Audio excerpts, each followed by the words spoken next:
A reading from the Book of Wisdom.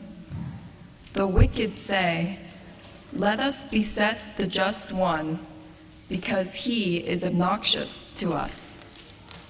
He sets himself against our doings, reproaches us for transgressions of the law, and charges us with violations of our training.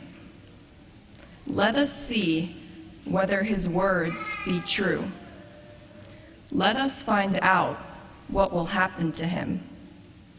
For if the just one be the Son of God, God will defend him and deliver him from the hand of his foes. With revilement and torture, let us put the just one to the test, that we may have proof of his gentleness and try his patience. Let us condemn him to a shameful death, for according to his own words, God will take care of him."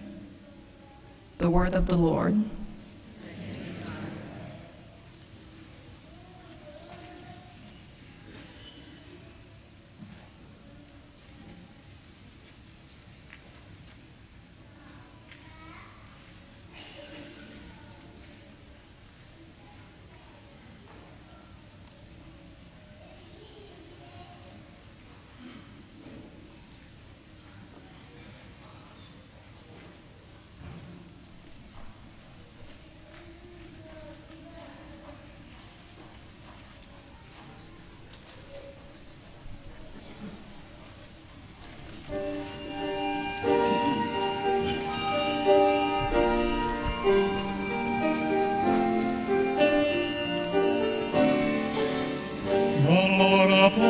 My life, the Lord upholds my life, the Lord upholds my life. The Lord upholds my life, the Lord upholds my life, the Lord upholds my life. O God, by your name save me, and by your might defend my cause. O God, hear my prayer, hearken to my words of my mouth. The Lord upholds my life, the Lord upholds my life, the Lord upholds my life. The Lord upholds my life, the Lord upholds my life, the Lord upholds my life. For the haughty have risen up against me, the ruthless seek my life. They set not God before their eyes, before their eyes. The Lord upholds my life, the Lord upholds my life, the Lord upholds my life. The Lord upholds my life, the Lord upholds my life, the Lord upholds my life.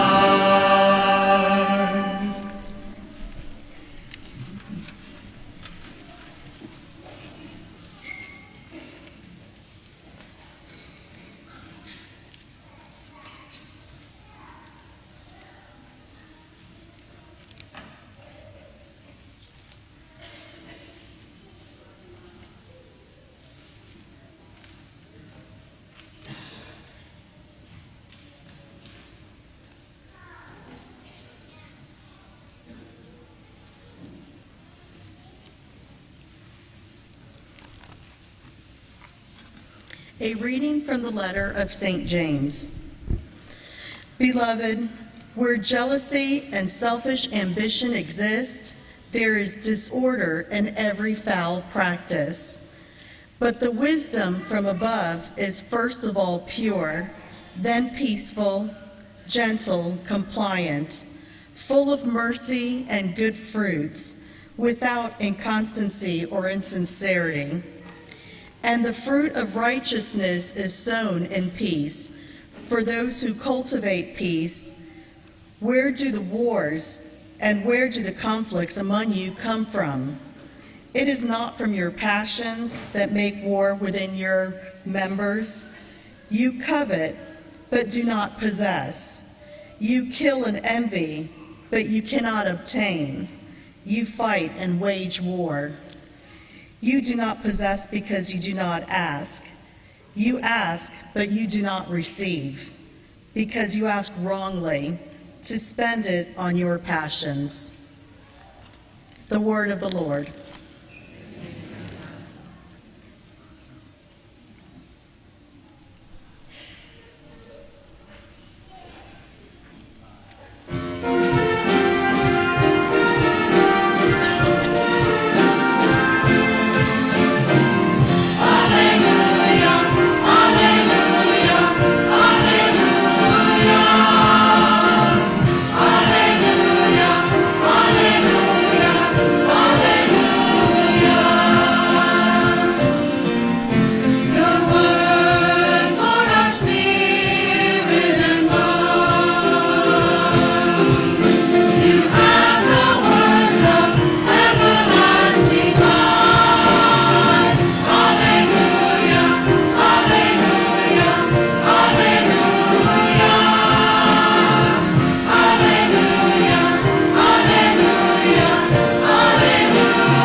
Be with you. A reading from the Holy Gospel according to Mark. Glory to you. Lord, be my mind, on my lips, and in my heart. Jesus and his disciples left from there and began a journey through Galilee, but he did not want anyone to know about it. He was teaching his disciples and telling them, the Son of Man is to be handed over to men, and they will kill him. And 3 days after his death, the Son of Man will rise. But they did not understand what he was telling them, and they were afraid to question him. They came to Capernaum, and once inside the house, he began to ask them, "What were you arguing about on the way?" But they remained silent. They had been discussing among themselves on the way who was the greatest. Then he sat down, called the 12, and said to them, "If anyone wishes to be first, he shall be last of all and the servant of all." Taking a child, he placed it in their midst, and putting his arms around it, he said to them, "Whoever receives one child such as this in my name receives me. And he who receives me receives not me, but the one who sent me." The Gospel of the Lord. Praise to you, Lord Jesus Christ.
Today's readings are worth serious consideration.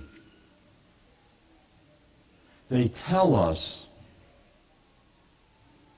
that where there is jealousy and selfish ambition, there will be disorder and all sorts of evil deeds. In the first reading, the leaders were plotting to kill the prophet, the just one. In the second reading, St. James asks us to consider, where do conflicts and wars come from? In the gospel, we see that even in our religion, from the very beginning, there have been those who were jealous and selfishly ambitious, the apostles themselves arguing over who was the greatest. And the psalm gives us the antidote. God alone upholds our life. I saw a comic strip where there's a little insect with his hands on his hip looking up and saying, "Wow, I've never seen a specimen like you. What are you?" "I am a praying mantis," came the reply. The little guy says, "That's ridiculous. Insects don't pray." Whereupon the praying mantis took the little insect by the throat and started to close his hands. And desperate, the little insect looked up to heaven and says, "Our Father who art in heaven."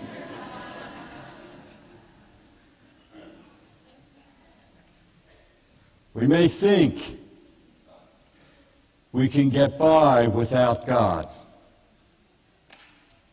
but we can't.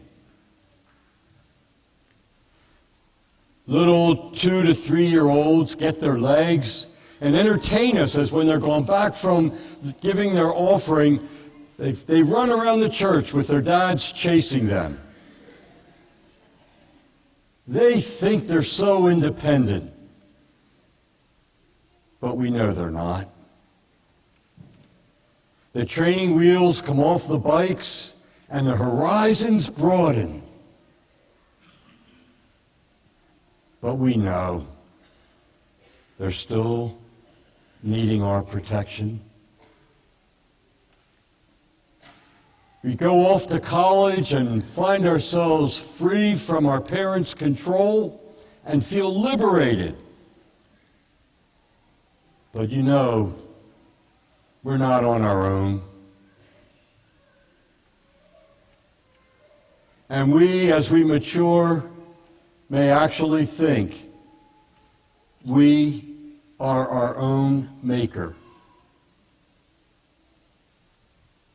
But we're really not.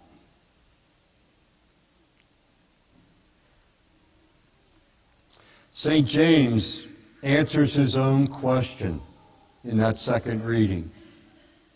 He tells us that where there is jealousy, where there is selfish ambition, there will be disorder, conflict, and war. He tells us it's our passions, which after all are emotions. And you know about emotions, once you take them out, the only thing left is the story. And the passions go away. Sometimes, though, it's too late. In Haiti right now, there's congressional elections. And consequently, one faction is stirring up all sorts of trouble against another faction. Each faction stirring up fear in the people that if the other gets elected, there will be trouble. And down there, it's not an entertaining debate. It's genuine, serious violence. People are being killed.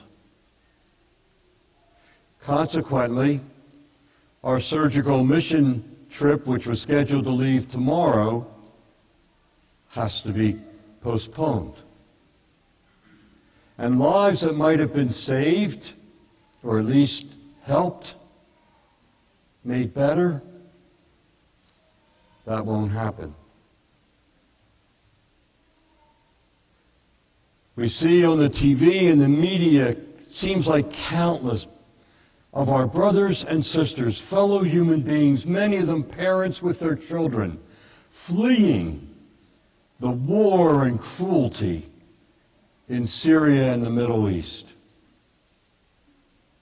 Warlords fighting warlords, striving for power and oil wealth. Each side looking for their own advantage, and the people suffering.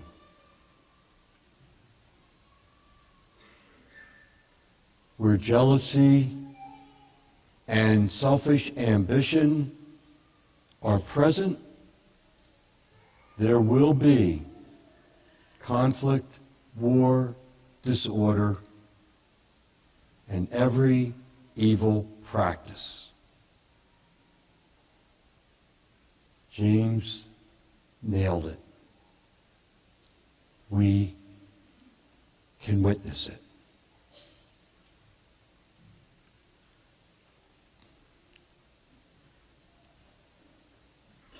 There is an antidote, though, and it's trust in God. Pope Francis is in Cuba and will be coming to our country. He comes not as a politician, but as a prophet, the just one. He comes to bring a message of God's mercy and love. Already, some are plotting to diminish his message for their own selfish aims.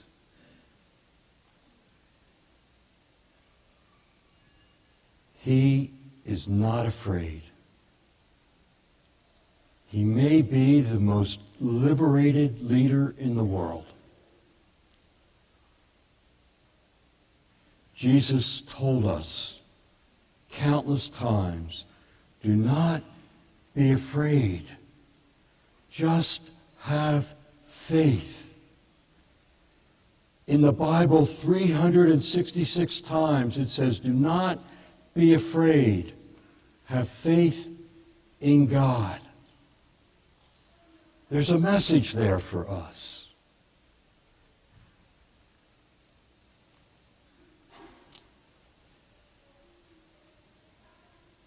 We can live our lives as God wills, or we can not. But why wouldn't we? When we see the peace, the joy that comes when we do live His will. Well, because God challenges us. God challenges us when we're feeling threatened. God says, pray for our enemies. When we're offended, God says, forgive the offender. When we're asked to move beyond our comfort zone, God says, let go. When money is tight, God says, give. When a touchdown pass is intercepted in the end zone, He tells us to watch our language and be patient.